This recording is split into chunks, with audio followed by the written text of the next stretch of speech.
as it relates to now. Защото историята става сега много интересна и тя има връзка с това, което... A year and a half or so into our new church plans, a South African showed up at one of our services. Година и половина след като бяхме започнали църквата, един южноафриканец се появи. His name was Peter Watt. И този човек се казваше Питър Ват. Peter came up to me after the service with a Питър дойде при мен след kind of far away look in his face. Като че ли така беше замислен за нещо. Jim, you got to come to South Africa and preach for us. Ти трябва да дойдеш в Южна Африка и да ни проповядваш. We have a big retreat called at a place called Kayara in a few months. Could you come and be our speaker? Ние имаме там едно организирано събитие. След няколко месеца би ли дошъл и да говориш там? I said, absolutely. И аз казах, абсолютно. And so this was, I think by now this was 1985 or 1986. Мисля, че по това време вече беше 84-та година, 6-та. I flew down to South Africa and I did this conference. И летях до Южна Африка и посетих тази конференция. And I was, the bishop from Jerusalem. И аз бях епископът от That's how the Africans saw me. Африканците така ме And I was fairly blunt in my preaching. And upset and scared a lot of people. Аз бях доста директен в моето проповядване и оплаших доста хора. Two of whom were DJ McPhail and Lorenzo Añez. Двама от тях бяха DJ McPhail и Лоренцо Аñez. They were just young guys. They couldn't believe a guy would be so те бяха млади още и blunt.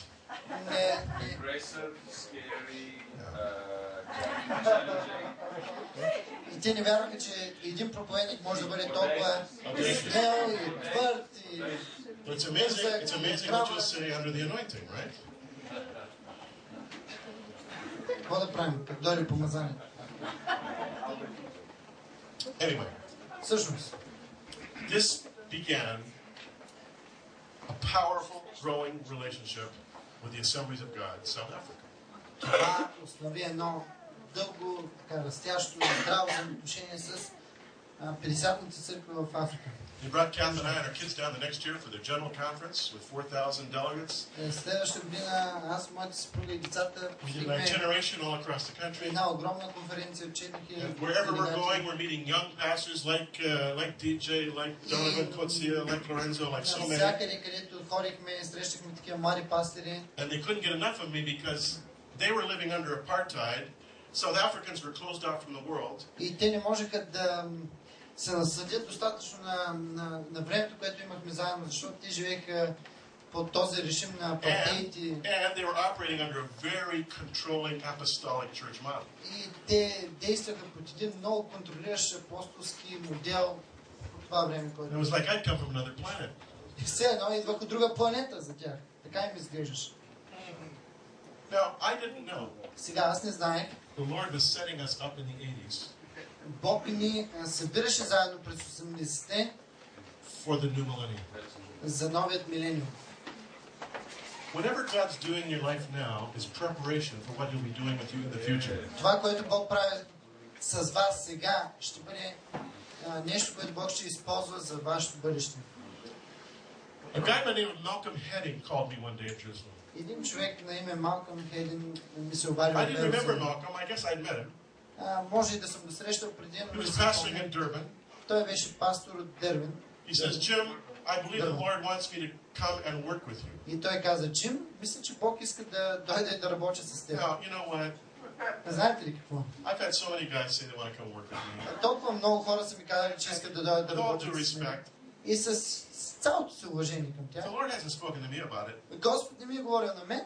That's not going to work with me. Следователно, не мога да... It's kind of like there was a guy at youth camp one time that I knew.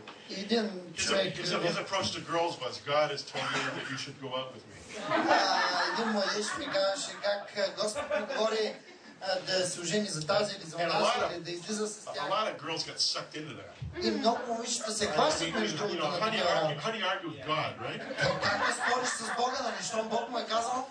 He tried that line in one of my preacher friend, a preacher's daughter friends. Един ден той опита този номер с една дъщеря на He моя said, God has приятел told me that пастир. you're to go out with me. Той каза, Бог ми She каза. said, God hasn't told me, come back when he does.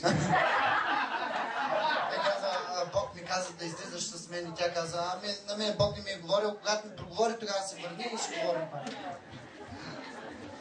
But as soon as he said this, Но след като той каза това, I saw an open door. аз видях отворена врата. I said, Malcolm, come to Jerusalem, let's spend a week together and let's talk and pray about it. Айде, Мелкъм, ела в Иерусалим да прекараме една седмица заедно, да се молим, да търсим Господа, за това и ще видим. Next week he shows up, Следващата седмица се появи, we hit it off immediately. ние започнахме да търсим Бога веднага. He ended up coming to Jerusalem with his family, Той дойде със семейството си по-късно and he worked with me for 3 years. и той работи с мен 3 години. He learned a whole new way of doing church. И той научи нов начин, по който да пастирува. He went back to Durban Той се върна обратно в своя град and founded the Olive Tree Assembly. и той намери една църква. Моля? Основава една Olive църква. Tree Assembly as a daughter church of King of Kings in Jerusalem. Като дъщерна църква на църквата Царят на царете от Иерусалим. Today, Malcolm is the president of the International Christian Embassy in Jerusalem. Сега Малкъм е президент на International Christian Embassy in Jerusalem. християнското посолство в Иерусалим. And guess who's pastoring the Olive Tree Assembly? И кой пастирува пък неговата църква, мислите? Noel Sanderson. Много Сандърсън.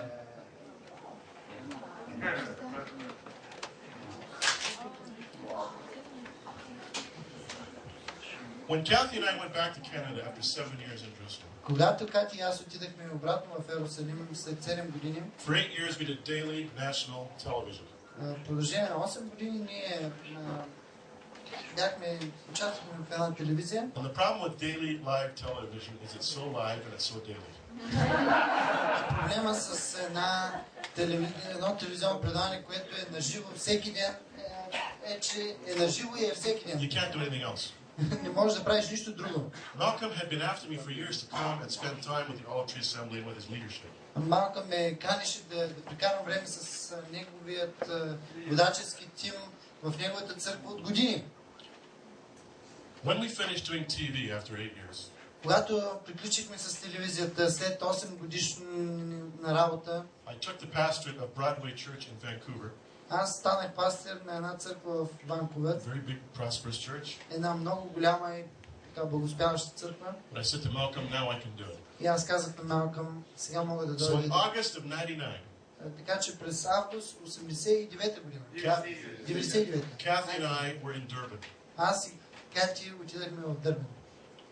We're watching the news one night. И една вечер гледахме новините. The newsreader, as calmly as if she's reading the weather, А, reads this. Жената, която четеше новините, прочете следното.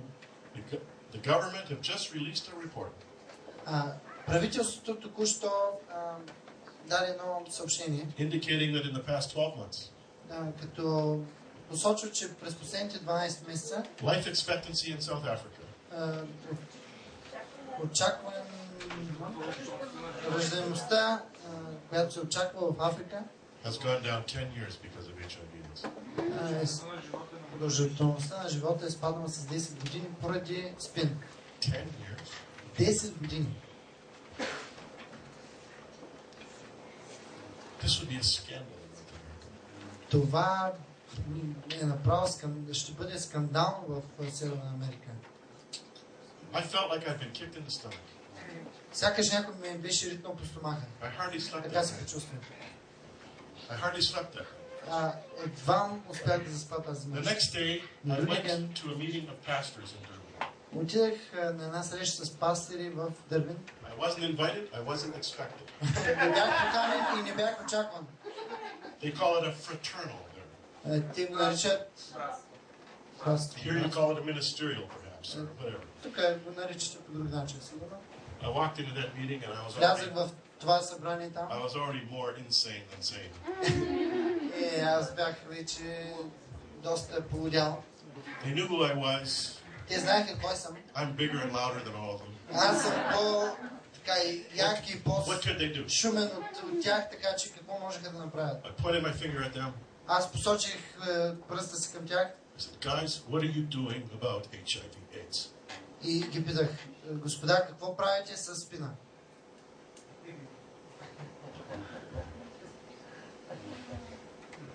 Nothing. Jim. Нищо, Джим. We know we should. Ние знаем, че трябва да направим нещо, но Now, what I said next, това, което казах след това, I had never said before. никога не съм го казвал преди. I'd never read it. Не съм го чел. I'd never heard it from anyone Не else. съм го чувал от някой друг. I'd never thought it. Не съм си го помислял. It was an out-of-body experience. Това беше като че ли едно преживяване извън тялото. Pastors, Пастори, every church in South Africa has got to become a Mother Teresa. всяка църква в Южна Африка трябва да стане майка Тереза. If that little Albanian nun could impact the whole world the way Ако she did, тази малка албанска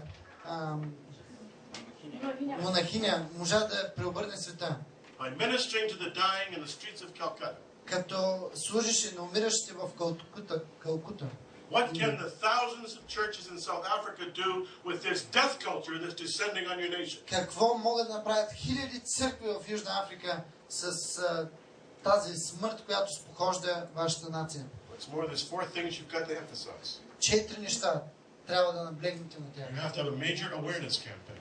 Трябва да съобщите навсякъде, масова кампания да направите. Number two, you have to provide a comprehensive educational program for your youth and Sunday school children, especially those 12 years of age and under.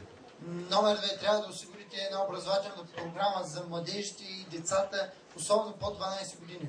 Number three, you've got to create a care and housing infrastructure. Трябва да подсигурите грижа и домове, цяла структура от грижа и домове For children orphaned by AIDS. за деца, които са станали сирачета поради спин. And number four, you've got to create an army of thousands of your people providing home-based palliative care. Номер 4, трябва да подсигурите или да съберете множество от хора от вашите църкви, които да подсигуряват такава грижа в домовете си. I hadn't used the word palliative.